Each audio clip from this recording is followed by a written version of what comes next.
salut à toi, bienvenue sur le deuxième épisode du podcast Entre Coachs. Je suis Brice, coach sportif spécialisé en perte de gras et en réhabilitation et je suis avec Marion, coach sportive et nutritionniste. Et on a un accompagnement qui aide les hommes irréguliers en sport, en alimentation à perdre jusqu'à 10 kg de gras en 3 mois. Et notre podcast est là pour te donner un maximum d'anecdotes, d'outils et d'informations au service de ta perte de gras. Donc n'hésite pas à t'abonner à la chaîne et également me suivre sur Instagram qui sera dans la description. Ok les gars, interruption rapide pour expliquer que j'ai le OK lors du podcast. Ça m'a pris 5-10 minutes avant le tournage, donc j'espère que ça va pas trop te gêner. En tout cas, je t'invite quand même à écouter le podcast jusqu'au bout, faire un retour, poser des questions pour les prochains épisodes. Et puis, je te souhaite encore une fois bon visionnage. Et donc, sans plus tarder, on commence directement par la première question qui est... Quelle est la chose la plus importante pour maximiser ses résultats? Au-delà de l'aspect méthode, raisonnement, logique, construction du programme et de la diète, la chose qui va être le plus important au final, ça va vraiment être la régularité et combien de temps je peux tenir mon effort dans un horizon de temps plutôt large sur 10, 15, 20 ans. Parce que l'erreur de la plupart des personnes, c'est de commencer un programme, mettre en place une diète qui est beaucoup trop intense et qui au final n'est pas tenable plus de quelques semaines. Ouais, sur le long terme. Voilà, plus de quelques semaines, quelques mois. Et à la fin, il va avoir soit un abandon, soit une perte de motivation, soit tout simplement des blessures, ou soit un effet yo-yo après avoir atteint l'objectif. Ça, où tu reprends tout, Voilà, il y aura reprise de poids parce que les habitudes qui auront été mises en place auront été beaucoup trop importantes, trop intenses pour les tenir et pour qu'elles correspondent au train de vie que peut avoir X ou Y personne ou même toi qui nous écoutes là aujourd'hui. Et donc la chose la plus importante à comprendre, c'est la régularité. Et donc quand on parle de régularité, évidemment il y a plusieurs aspects et pour s'assurer d'une régularité, il faut déjà, comme j'ai dit dans le premier podcast, il va y avoir plusieurs aspects. Il y a l'entraînement, la nutrition, l'organisation et le mindset. Et ce qui va être vraiment important quand on parle de régularité, va être les 3 premiers points, l'entraînement, la nutrition et l'organisation. Et donc, pour être régulier, forcément, tu vas devoir trouver une organisation que tu es sûr. Ouais. Et quand je dis sûr, c'est d'être sûr de pouvoir tenir sur les 2 premiers piliers qui sont l'entraînement et la nutrition. Et donc, sur l'entraînement, il va falloir que tu choisisses un nombre de séances que tu peux faire, un nombre qui est même ridicule, tellement il est bas et tellement tu es sûr de pouvoir le faire. Même si c'est une fois par semaine, ce sera une fois par semaine. C'est ça. Pour l'incrémenter au fur et à mesure et pour avoir une progressivité sur le nombre de séances que tu pourras faire, pas passer directement et pas commencer directement à 5 et passer de 0 à 5 séances par semaine parce que là tu es sûr de ne pas tenir du tout tes bonnes résolutions, tes nouvelles habitudes et également dans l'entraînement, attention à l'intensité avec laquelle on va aller dans l'entraînement, avec laquelle on va faire ces séances parce qu'une trop forte intensité va potentiellement dégoûter des process que tu es en train de mettre en place, de l'entraînement que tu es en train de faire, et puis aussi peut t'amener une blessure très rapide. Donc vraiment avoir une progressivité, que ce soit sur le nombre de séances en lui-même, ou sur l'intensité dans les séances. Donc on pourrait parler du volume et de l'intensité, et donc gérer ces 2 facteurs, ces 2 leviers, pour être sûr d'avoir un maximum de plaisir et d'avoir cet état de flow qu'on recherche, et qui est le mot-clé de notre méthode, l'état de flow, qui vraiment est ce sweet spot entre difficulté et ennui. Il ne faut pas que ce soit trop facile pour pas s'ennuyer. Oui, c'est ça. Et il ne faut pas que ce soit trop difficile pour pas abandonner et être découragé. Il faut vraiment ce juste milieu. C'est ce juste milieu qu'il faut trouver, que ce soit en termes de nombre d'entraînements ou que ce soit en termes d'intensité. Sans parler évidemment du plaisir qu'il y a à avoir dans l'entraînement en fonction du type d'entraînement que tu choisis. Oui, et sur la nutrition, il va y avoir évidemment le nombre de repas que tu as envie de faire, mais surtout que tu peux faire. Oui, que tu peux. Oui, c'est ça. Et sans se forcer Dans évidemment. son organisation. C'est ça, en fonction de l'organisation. Les types de repas que tu as envie de manger. Évidemment, ton type de régime, si tu es je sais pas, végétarien, que tu prends halal, que tu prends...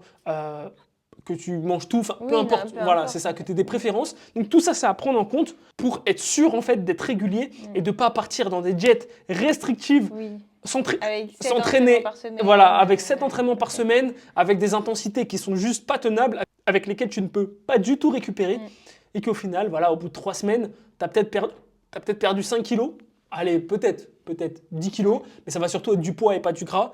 Et c'est du poids que tu vas reprendre juste derrière parce que tu n'auras pas tenu, tu auras une blessure, etc. Quelque chose qui aura fait que tu es en fait off sur les 2-3 prochains mois ou même que ta motivation descende et que tu ne la retrouves pas avant les 6 prochains mois. Ouais. Et je voulais ajouter aussi, par rapport à l'organisation justement en perte de gras, en fait, c'est une organisation qu'il faut mettre dans son quotidien. C'est-à-dire que c'est pas tu es en vacances pendant 2 semaines, du coup c'est là que tu décides de mettre toutes tes habitudes de perte de poids, tes séances, du coup tu te dis que tu as du temps, donc tu te fais 5 séances dans la semaine, mais c'est sur 2 semaines.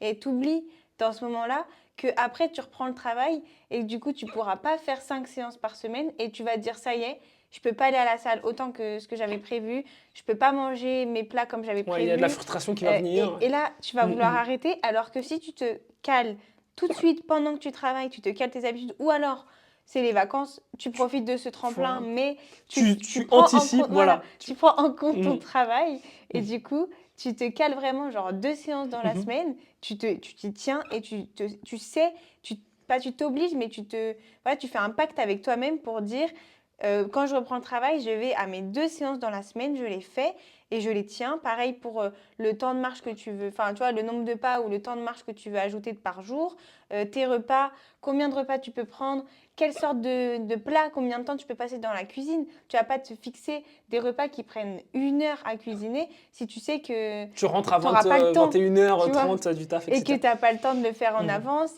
Enfin, voilà. Et c'est pour ça qu'il est aussi, et c'est pour ça qu'il est aussi important. Par exemple, si on reprend ton exemple de vacances, je suis en vacances, on va dire. J'ai, comme tu as dit, 5 séances par semaine, je peux les faire. Je ne vais pas me priver de les faire si je Non, peux les par faire. contre, voilà. Voilà. Si tu as envie de les faire, tu les Par fais. contre, ça veut dire que quand tu vas construire ton programme, tu le construis sur 5 séances par semaine. Il faut que tu prennes en compte, comme on a dit, d'anticiper sur le fait que là, c'est des circonstances exceptionnelles, C'est ça. tu es en vacances, et que quand tu vas reprendre le travail, tu ne pourras pas faire 5 séances par semaine, vraiment en étant réaliste, honnête. Tu ne pourras pas le faire comme ça, passer de 5 séances par semaine, je suis en vacances, à 5 séances par semaine quand j'ai le travail. En sachant que tu ne le faisais pas avant. Voilà, en prenant en compte le fait que tu ne le faisais pas avant. Donc là, ce qu'il va falloir faire, c'est au-delà du fait de se dire, bah ok, je reprends le travail, je fais 2 séances par semaine, il va falloir se dire, ok, comment je restructure mon programme pour avoir tout ce que j'ai envie d'avoir, que ce soit en termes de gains musculaires, en termes de zones à travailler, en termes Oui, d'exercices, tout, de c'est sélection, ça. peu importe.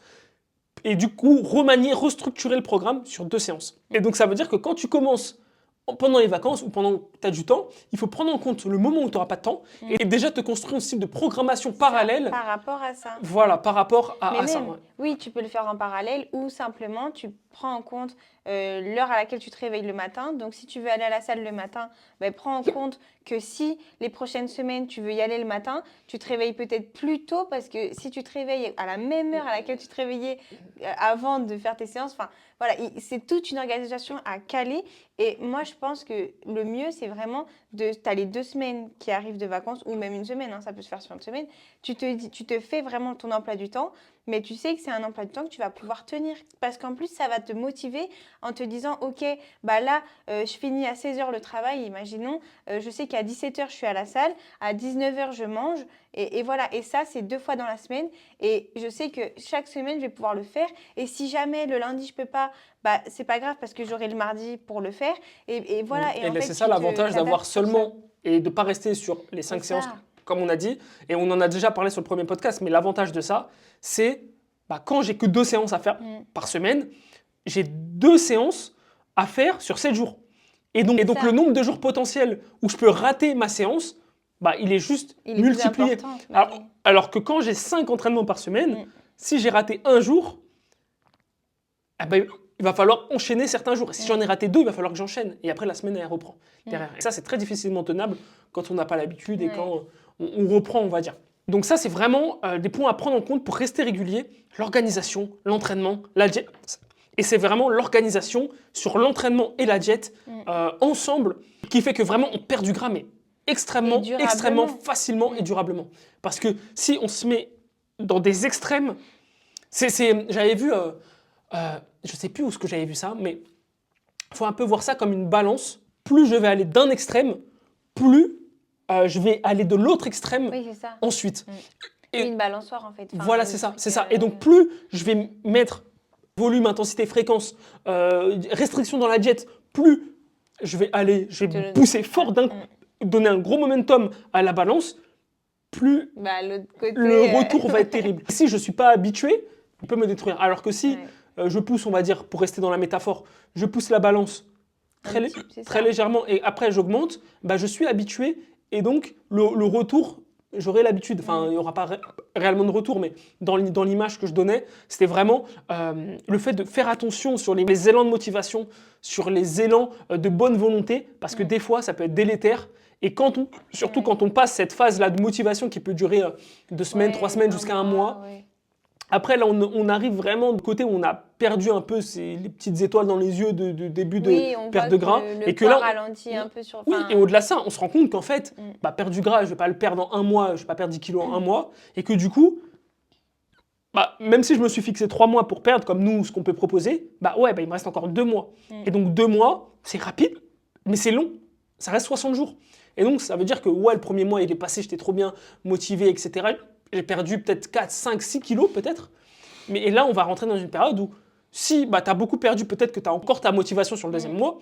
Mais si on va dire que tu as perdu normalement ou quoi, la motivation s'essouffle. Et en fait, tu te rends compte, c'est surtout des habitudes à tenir et non une motivation qui va te faire rester dans ce que tu es en train de faire. Mais cette habitude, il faut la construire par rapport à ce que tu peux tenir très facilement. Et si tu as des habitudes que tu peux construire très facilement quand tu es motivé, tu pourras les garder très facilement quand tu auras un petit coup de mou. Quand tu es démotivé. Alors que si tu construis des habitudes qui sont extrêmes, que tu peux garder parce que tu es motivé, le jour où tu n'es plus démotivé, tu lâches tout. En plus, c'est ça. Mais c'est ça, parce que ça fait les trucs de... Un peu, tu sais, quand... C'est vraiment l'effet yo-yo, mais de se dire...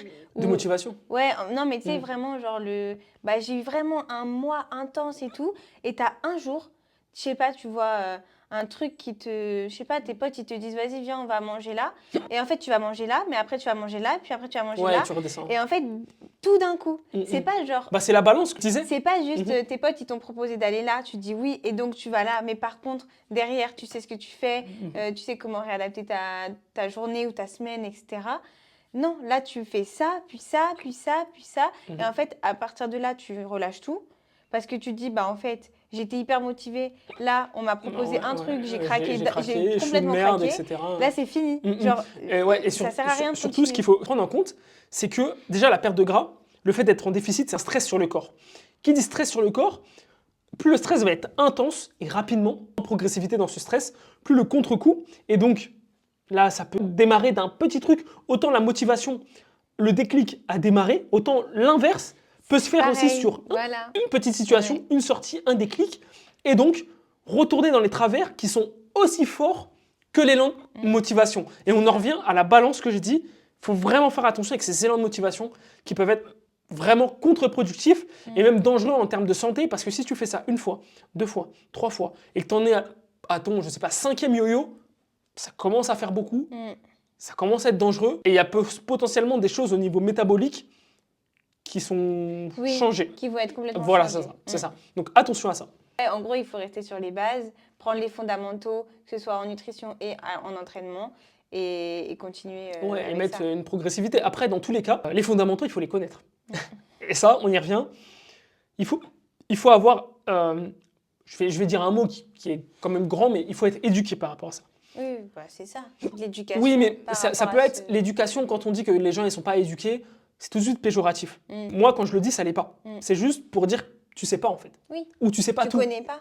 Et c'est normal. Et t'es pas assez renseigné. C'est ça. Et même quand tu connais 2-3 trucs, la phrase que j'aime bien dire et que je pense que je dirais toujours, c'est qu'on ne sait pas ce qu'on ne sait pas. Et les fondamentaux, ils sont pas là pour rien. Au-delà de tous les régimes qu'on a pu voir tous les 2-3 ans, tous les 5 ans, tous les 10 ans, il y a un nouveau régime qui revient, un nouveau régime qui revient à la mode, nouvelle stratégie, etc. Au final, c'est les fondamentaux qui restent là. Parce que tu peux faire tout ce que tu veux, n'importe quel nouveau régime suit le principe de déficit. N'importe lequel. Tu ne perdras pas de gras ni de poids en mangeant plus. en étant surplus calorique. Donc ça déjà, de ce point de vue-là, c'est un des fondamentaux. Oui, ça c'est un consensus où tout le monde est d'accord. C'est ça. Au niveau de l'entraînement, tu ne garderas pas ta masse musculaire si tu n'as pas de renforcement. Ça, c'est pareil. C'est des bases comme ça. Et donc, il faut prendre en compte ces bases-là. Et après, il y a évidemment plein de bases au niveau, comme on a dit, au niveau nutrition, plus des détails, mais qui sont des bases, par exemple, sur les macronutriments, etc., ce qu'il faut avoir, etc. Mais ça, si on n'y connaît rien, c'est vrai que ça va être difficile de s'organiser, même de prendre du plaisir dans tout le processus, si on n'y connaît rien. Parce que quand on commence une perte de gras et qu'on n'y connaît pas grand-chose... Au début, c'est dur, hein. Surtout, ce qu'on se dit, c'est que, ok, bon, j'ai vu qu'il fallait faire un déficit, ça, je l'ai vu à 2-3 endroits. Bon, je vais diminuer mes quantités. L'erreur, parce que, combien il te faut? Combien de calories il te faut?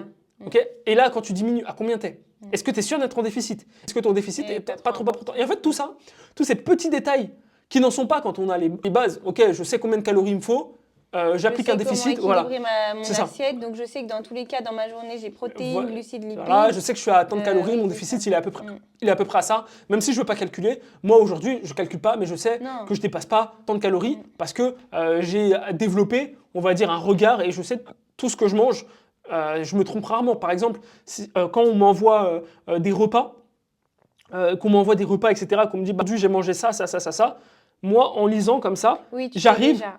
allez, je me trompe à 100, Oui. 150, max 200 calories En près. général, c'est la marge qu'on prend. Enfin, moi, je sais que c'est une marge que j'estime en général. C'est-à-dire que quand je fais un plan alimentaire, j'ai quand même cette marge en tête parce que je sais que selon ce que tu achètes ou l'aliment que tu prends ou la quantité qui n'est pas exacte, enfin, si tu n'as pas Ou la cuisson, calculé, l'huile d'olive il y a que tu plein peux de trucs qui mettre, peuvent- si tu et rajoutes voilà. un peu, Il y a etc. plein de trucs qui peuvent changer, ou ta cuillère qui n'est pas la même que la mienne. Enfin bref, il y a plein de trucs comme ça, ou le verre. Enfin, et du coup, j'ai toujours au moins cette marge de 100, 200 calories, voire parfois 300.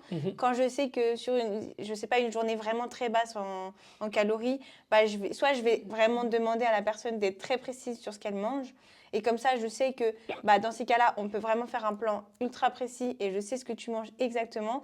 Si je peux pas le faire, Si elle n'a pas envie, tout simplement. ou si elle a absolument pas envie de calculer ou de regarder l'étiquette de ce qu'elle mange, etc., c'est pas grave.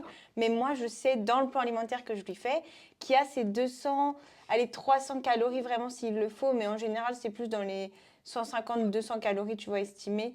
Et comme ça, on sait que la personne reste en déficit, celui que je lui ai donné moi. Et elle s'en rend pas compte parce que de toute façon, bah, il y a cette marge. Donc au pire, elle est en dessous de ce qu'elle a, ce qu'il y a écrit sur son plan alimentaire. Et au mieux, bah, elle est pile avec ce qu'elle a mangé et on est bien, quoi. Ouais, donc c'est ça. Donc c'est, comme on disait, les fondamentaux. Nous, on arrive, on les connaît, les fondamentaux. Une évidence pour nous, quand on parle de Oui. perte de crasse, c'est vraiment simple. Mais c'est vrai que c'est pas simple pour tout le monde. Nous, on a le compas, tu vois. Et encore, des fois, c'est vrai qu'il nous arrive de redécouvrir deux, trois trucs et se dire, cet aliment, c'est tout ça. Ou, ah ouais, cet aliment, c'est que ça. Parce que évidemment, on n'est pas des ordinateurs, on n'a pas une liste entière dans la tête. Je peux pas te dire, ok, ça c'est tant de calories, Ouais. mais je sais que, je sais pas, si tu me dis la carotte, bon, je sais que pour 100 grammes, on va pas dépasser les 50 calories. Oui, pour les Voilà, légumes, les voilà, fruits c'est- en non, mais général, voilà. surtout à Voilà, l'eau, c'est ça. Donc, c'est ça. Même si dans ma tête, je me dis, bon, allez, je compte 50, mais qu'en fait c'est 40, ou qu'en fait c'est peut-être 50 ou 70, Oui, au bon, final, la marge, c'est elle n'est pas. ouais, Voilà, c'est 20 c'est ça. calories. C'est Je pour sais que ça. les pâtes, pour 100 grammes, on est à peu près alentour de 300 calories. Bon, je ne veux pas me tromper. Si c'est 315, 320, 330, je reste dans la fourchette. Si c'est 200 et quelques, en fonction de la marque, comme tu as dit, etc. Plein de choses. Il y a plein de choses. C'est Il y a ça. plein de choses qui rentrent en compte dans C'est ça. les calories. Mhm. Et c'est pour ça que quand on ne veut pas calculer, ce n'est pas un problème. Il faut juste qu'on puisse nous estimer et savoir à peu près ce que la personne Oui, mange. mais du coup, une c'est- personne qui n'a pas cette habitude-là, comment elle pourrait faire si elle n'a pas envie de calculer? Quand on ne veut pas calculer, il y a tout ce qui est les cuillères. Par exemple, tu as l'habitude de te prendre 4 cuillères de riz, tu en enlèves une. Déjà, au niveau quantité, nous, on sait à peu près, en fonction du visuel, quand la personne nous envoie une photo, parce qu'on fait ça quand la personne entre dans notre plan, dans notre suivi, pardon. Par exemple, s'il y a un doute sur une personne qui ne sait pas exactement ses quantités, qui n'a pas envie de peser ou simplement qui n'a pas de balance aussi, c'est un achat en plus à faire. Donc, soit on n'a pas envie de peser, soit on n'a pas de balance chez soi. Et si vraiment il y a un gros doute, la personne peut nous envoyer une photo et nous, on sait, là, enlève plutôt une cuillère ou finalement, tu peux laisser comme ça ou non, tu n'as pas assez de riz, ajoute une cuillère en plus. Mais en fait, il suffit après de connaître le nombre de cuillères que tu mets à peu près. C'est du visuel, et tu en enlèves une. Et si c'est pas suffisant, tu en enlèves deux. Et comme ça, on sait au fur et à mesure combien t'es. Et nous, en plus, on apporte cette valeur ajoutée. Des quantités, on te dit pour ce que tu manges. Et les protéines, c'est 1 ou 2 filets de poulet. C'est 1 ou 2 steaks. Et en fonction moi, c'est dans la tête. Hein. Je Oui. sais que 2 filets de poulet, je vais avoir minimum 40 grammes de protéines et que je vais être dans les 200, entre 200 et 250 calories. Ça, je le sais, c'est dans ma tête. C'est comme moi quand je vais au boucher et que je fais rire le boucher parce que je sais exactement au gramme près combien je consomme dans la semaine de poulet et de viande, tu vois. Mais parce que en plus, je suis toute seule. Donc, il y a aussi ce truc-là après à adapter avec les autres. Dans leur façon de cuisiner. Oui, c'est l'organisation. Quand on y c'est pas revient. eux qui cuisinent, comment faire? Simplement, tu comptes tes cuillères ou tu regardes un peu au visuel. Là, je sais que j'ai quand même, je sais pas, un mélange, une salade composée. Tu sais qu'il y a du riz, des légumes, du thon, plein de trucs. Ou de la sauce aussi. Et tu tu vois dans ton assiette, si tu en as beaucoup, si tu en as un peu moins, et toujours s'il y a un doute, tu nous envoies et nous, on te dit directement si oui ou non il faut ajouter, enlever. Après, ça, c'est vraiment, on va dire si vraiment la personne n'a pas envie. Nous c'est ce qu'on dit là dans le podcast, c'est la personne n'a pas envie. Maintenant, pour moi, vraiment, si tu es déterminé à perdre du gras et que tu es déterminé, nous, on le fait pour les gens qui ne veulent pas le faire. Voilà. Quand tu es tout seul et que tu n'as pas ce compas comme nous, franchement, compte sur une semaine, 2 semaines, allez, 3 semaines. Comme ça, tu arrives à avoir un visuel sur, OK, 100 grammes de riz, ça fait ça en cuit.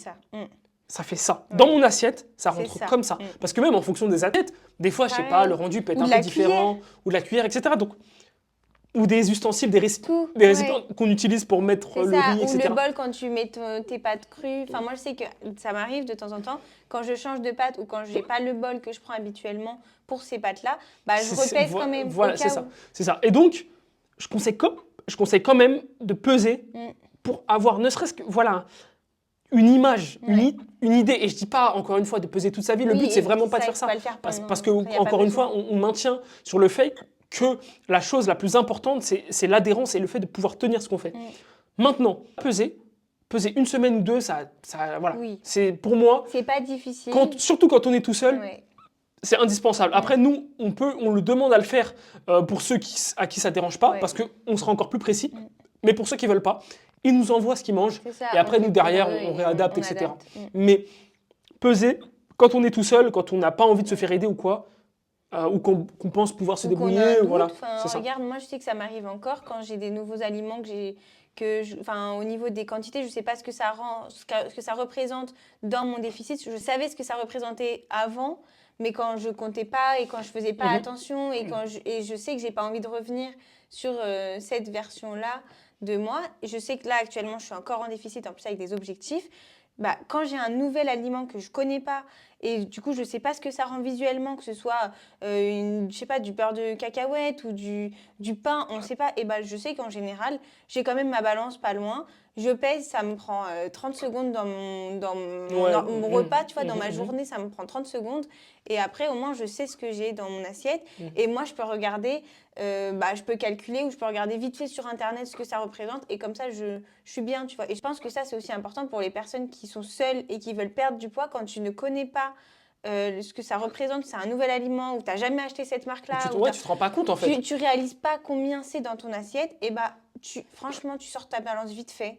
Tu regardes combien ça fait et au moins, tu l'as fait une fois. Et les prochaines fois, tu n'auras même pas à faire parce que tu sais qu'une petite cuillère, c'est la quantité qu'il te faut. Ou une cuillère de riz. Moi, par exemple, j'utilise ma cuillère de riz. J'ai toujours la même cuillère de riz que j'utilise.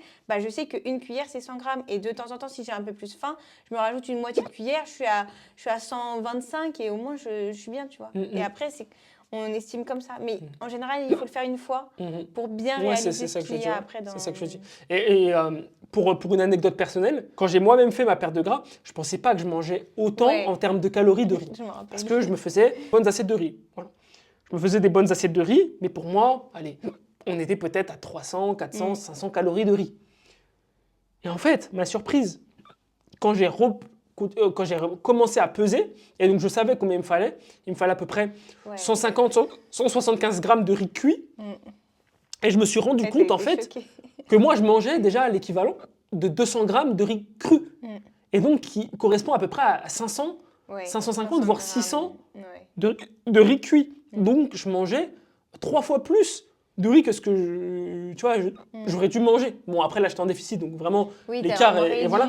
Mais l'écart, la réduction de riz m'a surpris, en fait. Parce que je mangeais tout ça et je suis passé à ça.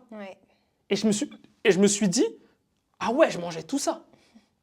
Mais on a tendance à diminuer l'importance des calories. C'est ça, on réalise pas. On dit non, mais ça va, c'est que du riz. En plus, c'est du riz blanc, il n'y a pas de sauce. Oui, mais c'est quand même du riz blanc. Il n'y a pas de sauce, certes. C'est des glucides, c'est des calories. C'est des calories dans tous les cas. Et c'est ça pour tous les aliments. Et c'est pas parce qu'on se dit oui, c'est un truc qui n'est pas très calorique. Ou alors, à l'inverse, c'est un truc qui est hyper calorique. Donc, j'en mange pas soit j'en mange pas du tout, soit j'en mange un tout petit peu. Parfois, dans ta journée, finalement, ce truc hyper calorique, bah, il rentre quand même. Et donc, pourquoi se retirer ce plaisir-là, alors que dans notre déficit, il Ouais, rentre quand même, tu vois. Ouais, je vois. Il y a aussi ce truc-là de... Donc, en parlant de fondamentaux d'ailleurs, pour rebondir, on avait une question sur l'importance des protéines pour la perte de gras. À quoi ça sert? Les protéines pour perdre du gras, à quoi ça sert? À quel point c'est important? Enfin, je te laisse. Et bah, les protéines, ça sert surtout, essentiellement à ne pas perdre de masse musculaire. C'est-à-dire que on est en perte de Dans gras. la perte de gras. Oui, dans la perte de gras, pardon.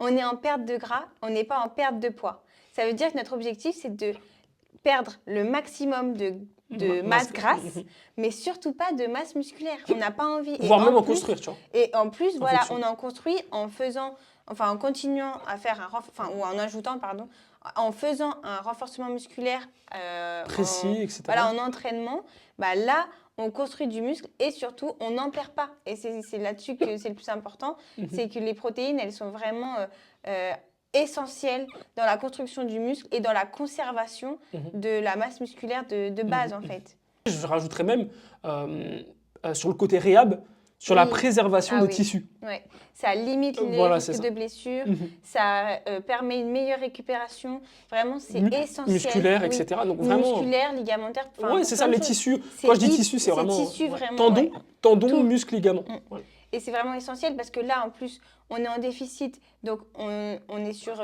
un apport calorique qu'on n'a pas l'habitude d'avoir. Donc, on est un peu plus bas. Et ça peut engendrer ça peut, on va dire, augmenter le risque de blessure. Ça l'augmente, oui. Ça augmente le risque de blessure. Et donc, si on conserve un bon apport en protéines, on limite drastiquement le risque de blessure. Et en plus, on optimise sa récupération musculaire. Et ça aussi, c'est hyper important. D'autant plus quand on a plusieurs entraînements dans la semaine. Pour 2 entraînements, finalement, quand ils sont bien espacés, le corps a le temps de bien récupérer. Mais quand on en a beaucoup... quand on peut se permettre d'en faire plus. C'est ça, quand on en a quand même une quantité importante, là, il faut. Par exemple, moi, je suis en déficit calorique et pourtant, mon apport en protéines, il est similaire à mon maintien parce que c'était hyper important pour moi. Ah, mais de toute façon, les protéines... Et en général, c'est ce qu'on garde. Il ne faut pas les changer. C'est ce qu'on dit, ouais. C'est le truc qu'on... Prise de masse, maintien, perte de poids. Peu importe. Limite, t'augmentes même un peu plus quand tu perds du gras, justement pour être sûr de conserver ta masse musculaire. Mais... si, je sais pas, je vais prendre mon cas, mais en prise de masse, je suis à 160 grammes de protéines par jour. En maintien, je suis à 160 grammes de protéines par jour. Et en perte de gras, allez, peut-être 150. 170, 180. Ah non, t'étais monté. Ah oui, t'avais augmenté. Bah oui, comme ce que je viens de dire. Oui, pardon. Donc voilà. Ouais, pareil, moi c'était ça, c'est que Alors moi j'ai pas augmenté, moi j'ai laissé parce que c'est déjà conséquent en tout cas pour moi, je considérais que c'était conséquent et du coup j'ai fait le choix de pas augmenter, mais par contre je suis jamais en dessous. C'est-à-dire que même si un jour je sais pas, j'ai pris un petit déjeuner qui était pas assez ou pas protéiné, ça m'arrive de prendre des petits déjeuners pas protéinés, allez, ça m'arrive une fois vraiment comme ça, mais ce jour-là, il faut que je sois sûre que dans ma journée au global, j'ai bien mon apport en protéines. Peu importe comment la journée se termine, il faut que j'ai mangé suffisamment de protéines. Et on revient c'est pour ça que je sais combien de poulet, de quantité de poulet et de viande hachée et de saumon et de tout ça, je sais combien je mange par semaine. Et c'est pour ça que je peux demander exactement le nombre précis chez le boucher parce que je sais exactement ce qu'il me faut par rapport à ce calcul-là que j'ai fait avant. Et du coup, deuxième question qu'on nous a posée, c'est quels sont les meilleurs snacks pour éviter de craquer à la collation? Qu'est-ce qu'il faut prendre pour être sûr de ne pas se frustrer, de ne pas craquer, etc. Donc toi, qu'est-ce que tu dirais? C'est ce qu'on aime manger. C'est-à-dire que pour moi, vraiment, la meilleure collation pour pas craquer, comme tu dis, c'est de manger ce qu'on a envie de manger. C'est-à-dire soit on peut prendre un snack vraiment qui optimise encore le déficit parce que c'est notre objectif, on sait qu'on veut absolument perdre et qu'en plus, ça ne nous crée pas de frustration et au contraire, ça nous fait plaisir d'optimiser cette perte de poids, cette perte de gras, pardon. Et du coup, là, on va vraiment prendre un snack réfléchi, calculé, etc. Ou alors, à l'inverse, ça nous prend la tête, on n'a aucun plaisir à manger, je sais pas, une poignée d'amandes, ça nous fait pas plaisir du tout. Et c'est pas grave, on mange pas ça, on mange ce qu'on aime manger. C'est-à-dire que si tu as l'habitude au travail de manger la madeleine de la machine, de la machine à la pause, tu vas prendre ton paquet de madeleine et tu vas le manger en l'ayant pris en compte dans ton déficit. Toujours, ça on va le redire à chaque épisode. Voilà. C'est-à-dire que soit tu nous l'as envoyé, soit toi tu as regardé combien de calories ça compte dans ta journée. Pour le coup, les macronutriments, quand c'est la collation et que c'est pas dans l'optique d'optimiser, tant que les calories rentrent dans... ça va être les repas principaux qui vont jouer le plus, de toute façon. C'est pour ça que la collation, c'est vraiment pas essentiel, on va dire. Et enfin, c'est pas essentiel de connaître les macronutriments ou qu'ils soient hyper précis. Non, en fait, c'est pas nécessaire de l'optimiser. Oui. Mais après, il faut savoir plus ou moins. Oui, tu peux savoir, mais c'est à titre informatif. C'est ça. Pour moi, le plus important, ça va être les calories. C'est les calories. Sur la collation, si tu te fais plaisir, plutôt être les calories pour être sûr que tu sois dans ton déficit. Mais si tu as ton petit déjeuner, ton déjeuner et ton dîner qui sont corrects et que tu connais les macros de ces repas-là, et fais-toi plaisir, prends ce que tu veux. Après, par contre, dans l'optimisation, si tu aimes manger un truc, comme je dis, un paquet de madeleine, mais que c'est assez gras et que juste après tu vas t'entraîner et qu'à chaque fois que tu as mangé ce paquet, tu as un coup de mou, etc. Ou alors que tu ne sens pas trop bien, tu sens que tu as encore les madeleines dans ton ventre, peut-être que là il faut juste réfléchir. Enfin, il faut peut-être juste se poser la question sur est-ce que vraiment il n'y a pas autre chose que je peux prendre changer de collation pour juste ce jour-là pour être bien à l'entraînement. Ou manger plus au déjeuner, plus de glucides et manger ces petites madeleines juste après l'entraînement. Voilà, ça c'est juste. Voilà, ce serait juste pour moi le truc à optimiser si on a quand même envie de se faire plaisir, mais qu'à chaque fois qu'on mange ce paquet de madeleine, on a ce truc-là à l'entraînement, enfin avant l'entraînement et qu'on se sent pas trop bien et tout, là il faut l'optimiser. Sinon, on se fait plaisir sur la collation et à l'inverse, en fait l'important c'est de se faire plaisir sur la collation. Si ton plaisir c'est d'optimiser ta collation et que tu sais que dans cette collation, tu as les protéines, tu as les lipides, tu as les glucides et que ça te fait plaisir de le faire, tu prends cette collation. C'est ça. Mais à l'inverse, si ça te frustre de manger qu'un petit truc ou un truc qui ne te fait pas plaisir... Ou tu le fais juste pour perdre du gras parce que tu sais que ça va t'aider, le fais pas, prends quelque chose qui te fait plaisir. C'est ça. Et garde tes habitudes, prends le petit truc qui te fait plaisir dans ta journée, ton petit paquet de bonbons ou ta petite... C'est ça, peu importe. C'est pas forcément ça peut être tout salé, ça peut être tout. Je sais pas si c'est du saucisson, j'en sais rien, mais un peu vraiment tout. Du coup, un des sujets dont on a parlé en début de podcast, c'était l'état de flow. Comment atteindre cet état de flow?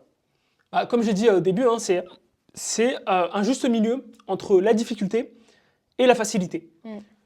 Si l'entraînement n'est pas challengeant, si ce que tu fais c'est facile, si il n'y a pas d'apprentissage, si tu n'as pas de recherche, si tu n'as pas d'intérêt, si tu n'as pas ce petit truc qui te pousse à te dépasser, tu peux pas tu l'atteindras pas.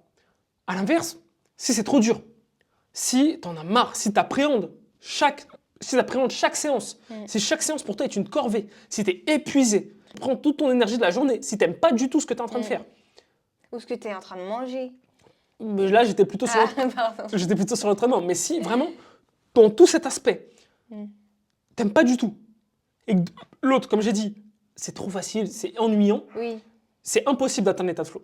Impossible. Vraiment, ce juste milieu-là qui va permettre une perte de gras vraiment efficace, avec lequel, en fait, les 1 mois, 2 mois, 3 mois, 4 mois, 5 mois, peu importe, le temps qu'on va mettre, en tout cas, vraiment, l'entraînement, on va même pas le voir passer, on va vraiment aimer le process. Et c'est ça qui va être... Et on va dire que c'est passé vite. C'est ça, on va finir, on va être transformé physiquement, on va dire, c'est passé super vite, j'ai pas ressenti, évidemment, t'es jamais à 100% en termes de motivation, t'es jamais, voilà. Oui, et puis t'as pas envie de rester indéfiniment en perte de gras, ça c'est clair. Exactement, le déficit, c'est déjà un stress en lui-même, donc voilà. Mais sur le principe, c'est différent de se forcer, faire 5 séances, faire des trucs qu'on n'aime pas, etc. Ça n'a rien à voir. Plus manger de sucre, plus manger de trucs qu'on aime. C'est ça. T'enlèves les bonbons, t'enlèves le chocolat. C'est ça. Interdit, tu ne dois pas en manger. C'est ça. Pareil, du coup, au niveau de la nutrition, c'est d'un côté avoir un truc trop rigide, voilà, intenable, et de l'autre... Les régimes sans sucre, sans machin. C'est ça. Tous tes plaisirs, tu les oublies. Le jour où tu manges au restaurant, tu dois absolument pas manger le reste de la journée parce que tu vas manger au restaurant le soir, donc c'est interdit. Voilà, donc en fait, c'est vraiment ce juste milieu-là qui permet d'atteindre l'état de flow et pour faciliter cette complaisance dans l'entraînement et dans la nutrition. Comme on a dit, c'est l'organisation qui dirige tout ça. C'est les habitudes en fait. Organisation, anticipation, connaissance de soi-même, planification, tout ça, Si on ne sait pas le faire, on peut le déléguer. Nous, vraiment, c'est ce qu'on fait le mieux. Vraiment, on a basé toute notre méthode dessus. Maintenant, si on sait s'analyser, qu'on est capable de se poser 5-10 minutes, écrire quelles sont nos forces, nos faiblesses, ce qu'on n'aime pas faire, comment on voit les choses, ça va aller tout seul. Ouais, ça va aller tout seul. Voilà. Ouais. Et oui, et après, sur Internet, tu peux regarder un peu comment calculer tes besoins énergétiques. Si vraiment tu veux le faire tout seul, en fait, tu peux le faire tout seul. Il faut juste avoir un peu de connaissances, s'informer un peu sur le sujet.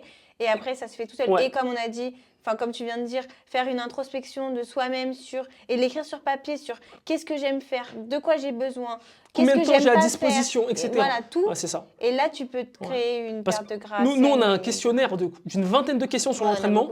Et on a un questionnaire d'une 40aine de questions sur le rythme de vie et la nutrition. Donc vraiment, et après, il y a le côté motivation. Mais vraiment, pour vraiment comprendre qui est la personne en face de nous, quels sont ses besoins, qu'est-ce qu'elle aime faire ou non, et pour donner la meilleure chose. Et après, on a un appel directement après avoir donné ce questionnaire-là. Après qu'elle nous ait répondu au questionnaire, nous, toi, tu fais déjà une première ébauche de plan alimentaire ou de stratégie en fonction de ce que la personne veut. Et moi, une première ébauche de programme. Et ensuite, on en discute avec la personne. Elle nous fait un retour, on modifie. Et comme ça, elle commence. Et dans tous les cas, après, ça reste un suivi, discussion, modification, ça va être les maîtres mots. Moi, par exemple, je parle de stat flow, etc. Mais mes programmes que je me suis fait, que j'ai tenus ou qui m'ont fait progresser, des fois, je modifiais un exercice, je changeais un truc, ou une ananie en fonction de comment je me sentais sur le moment, etc., etc. Donc ça, pareil, il faut l'accepter. Il faut sortir de la rigidité. Oui, c'est ça. Il faut être vraiment flexible dans son approche et se connaître. Tout simplement. C'est comme pour moi, le programme que tu me fais, j'avais mal au pouce parce que je suis tombée dessus. Tu m'as enlevé un exercice que vraiment j'arrivais pas parce que en fait c'était devenu presque frustrant parce que c'est un exercice que je sais faire, mais je n'y arrivais pas parce que j'avais mal. Tu l'as enlevé, tu m'as. Oui, ça m'a servi. Je lui ai dit tu l'as enlevé. Je fais sa programmation pour le jiu-jitsu brésilien, donc de prépa physique. Ouais. Et oui, du coup, tu avais mal au pouce et je t'ai enlevé un exercice. Tu l'as enlevé et je t'ai envoyé un message, genre, tu me l'as enlevé et tu as dit, oui, t'as mal, donc oui. Et j'étais là, oui, j'ai mal, cet exercice me fait mal. À chaque fois que j'essayais de le faire, j'étais frustrée parce que j'arrivais pas à monter le poids ou même avec le minimum de poids que je mettais, je le sentais quand même. Tu as préféré l'enlever et moi, j'étais là, ok, tant mieux, il me l'a enlevé, c'est mieux pour moi. Et si jamais, quand j'aurai plus mal, on le remettra, ça c'est très bien aussi. Exactement. Voilà. Principe premier. Pareil, ça vient de mon expérience en réhabilitation. Et donc, il y a des choses, il ne faut pas s'obstiner. Il y a des variantes pour tout. Et l'important aussi, c'est d'avoir l'esprit ouvert.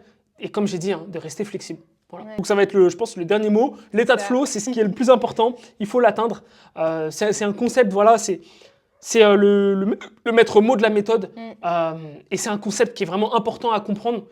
Et une fois qu'on l'a atteint, on se rend compte à quel point en fait c'est facile, mais de tout accomplir. Parce que là, nous, on l'a mis au domaine, au service de la perte de gras, mais c'est faisable pour tout, pour le travail, pour tout. Tous les objectifs de vie. C'est ça, apprendre quelque chose, etc. Donc, c'est s'organiser, voir quand est-ce qu'on peut le faire, combien de fois, comment on se voit, par exemple, si on veut apprendre une langue. C'est vraiment faisable sur tout. Combien de temps on veut donner à cette expérience. C'est ça, cette tâche, cette expérience. Et quand est-ce qu'on veut l'avoir atteint? Parce que parfois, on peut dire justement sur l'apprentissage d'une langue, je sais que j'ai envie de partir là, genre dans 1 an, je veux être là-bas. Enfin, je veux y aller. Soit je veux y vivre, soit je veux partir en vacances. Ok, mais ça veut dire que j'ai 1 an pour maîtriser le plus de bases possible dans cette langue. Ouais, dans cette langue, ouais. Et là, tu te donnes à fond et donc tu te fixes cet objectif et après tu te dis, ok, combien de temps je peux y consacrer? Voilà, c'est ça. Combien d'heures? Combien de fois par comment semaine, je vais apprendre? Comment je vais apprendre cette langue? Et donc, c'est vraiment transposable sur toutes les thématiques. Donc, nous, on l'a mis sur la perte de gras parce que vraiment, ça nous a... en tout cas, moi, personnellement, ça a changé ma manière de voir même le coaching. Et donc c'est pour ça aussi que ce podcast est là. C'est pour partager et puis ouvrir les esprits et puis changer potentiellement les mentalités, qui sait, au fur et à mesure. Donc sur ces bons mots, c'était le 2e épisode. J'espère qu'il t'a plu. N'hésite pas à liker, commenter, poser d'éventuelles questions pour de prochains podcasts. On y répondra avec grand plaisir. Et nous, on te dit à la prochaine pour un prochain podcast.